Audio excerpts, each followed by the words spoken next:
Hello friends, இன்னைக்கு என்ன படம் பார்க்க போறோம்னா வருண் தேஜ், ரித்திகா நாயக், சத்யா நடிச்சு இப்ப வெளிவந்திருக்கிற தெலுங்கு படமான கொரியன் கனகராஜ் படம் எப்படி இருக்குன்னா இந்த வீடியோல பார்க்க போறோம். படத்தோட நாயகனா கனகராஜ்ங்கிற பேர்ல வருண் தேஜ் வராரு. பெனகொட்டா அப்படிங்கிற இடத்துல வாழ்ந்துட்டு இருக்காரு. தனக்கு கிடைக்கிற சின்ன சின்ன வேலையெல்லாம் செஞ்சு அதனால சம்பாதிக்கிற பணத்தை வெளிநாட்டுல பிசினஸ் செஞ்சுட்டு இருக்கிற தன்னோட அண்ணனுக்கு அனுப்பி வைக்கிற ஒரு பர்சனா இருக்காரு. இன்னொரு பக்கம் கொரியா போய் அங்கேயே யாரையாவது திருமணம் செஞ்சுட்டு செட்டில் ஆகணும் அப்படின்னு ஆசையில இருக்காங்க ஹீரோயினான சைத்ரா. அவங்கள பார்த்த உடனே கனகராஜுக்கு காதலும் வருது. அதே உள்ளூர்ல ரொம்ப பணக்கார நபரா இருக்கிற சுனில் மூலமா பாகையும் ஏற்படுது. இந்த சூழ்நிலையில சுனிலோட மருமகனை சண்டையில கனகராஜ் அடிச்சிடுறாரு. அது மட்டும் இல்லாம ஒரு ஜாடியில இருக்கிற அஸ்திய தெரியாம மதுவுல கலந்து குடிக்கவும் செய்யறாரு. இதனால ஒரு ஆவி அவர் உடம்புல போகுது. அந்த ஆவி என்ன பண்ணுதுன்னா சுனிலோட மருமகனை கொலையும் செய்யுது. கனகராஜோட உடம்புல ஆவி இருக்கு அப்படிங்கறத நண்பரான கிருஷ்ணப்பாவும் அப்பாவான முரளிதர் 2 பேருமே கண்டுபிடிக்கிறாங்க.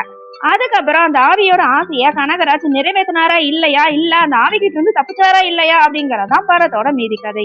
இந்த இக்கட்டான சூழ்நிலையில காதலியோட விருப்பத்தையும் நிறைவேற்றணும் அப்படின்னு காதலிய கொரியாக்கும் கூட்டிட்டு போறாரு.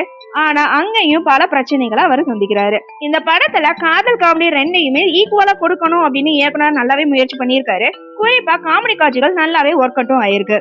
வருண் தேஜ் தான் முழு படத்தையும் தாங்கி இருக்காருன்னே சொல்லலாம். கனகராஜா உள்ளூர்ல அதிரடி செய்யற ஒரு பர்சனா வராரு. அதே நேரத்துல கொரியால ஆக்ஷன்ல மிரட்டி இருக்காரு. ஆனா அடியாட்களோட அவர் செய்யற விஷயங்கள் கொஞ்சம் அடவடியாவும் காமெடியாவும் கொண்டு போயிருக்காங்க. ஆவிய விரட்டணும் அப்படிங்கிற காட்சியில சுனிலும் முரளிதரும் நல்லா நடிச்சிருக்காங்க. ஆனா பெரிய பில்டப் எல்லாம் கொடுத்து சுனிலோட கதாபாத்திரத்தை அறிமுகப்படுத்திட்டு சட்டன்னு அவரோட கேரக்டரை முடிச்சிட்டாங்க. பிடிவி கணேஷ் சின்ன பையனா வர பீமலா ரேமந்த் 2 பேரும் செய்யற காமெடி காட்சிகள் நல்லா இருக்கு. படத்தோட கிளைமேக்ஸ் காட்சியை பார்க்கும்போது காஞ்சனா படத்துல பார்த்த மாதிரி தாங்க இருக்கு. தமனோட இசையில பாடல்கள் ஓகே ரகமா இருக்கு. பின்னணி இசை கொஞ்சம் ஓவர் டோஸா இருக்கிற மாதிரியும் ஃபீல் ஆகுது.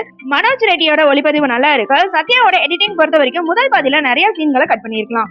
ஆக மொத்தத்துல கொரியன் கனகராஜ் படம் எப்படி இருக்குன்னு கேட்டீங்கன்னா படத்துல சின்ன சின்ன குறைகள் இருக்கு. ஆனா அதெல்லாம் விட்டுட்டு ஜாலியா ஒரு தடவை பார்க்க வேண்டிய ஒரு பக்காவான கமர்ஷியல் படமே சொல்லலாம். ஓகே ஃப்ரெண்ட்ஸ், நெக்ஸ்ட் வீடியோல பார்க்கலாம். இந்த வீடியோ உங்களுக்கு பிடிச்சிருந்தா லைக், ஷேர், சப்ஸ்கிரைப் பண்ணுங்க. தேங்க்யூ.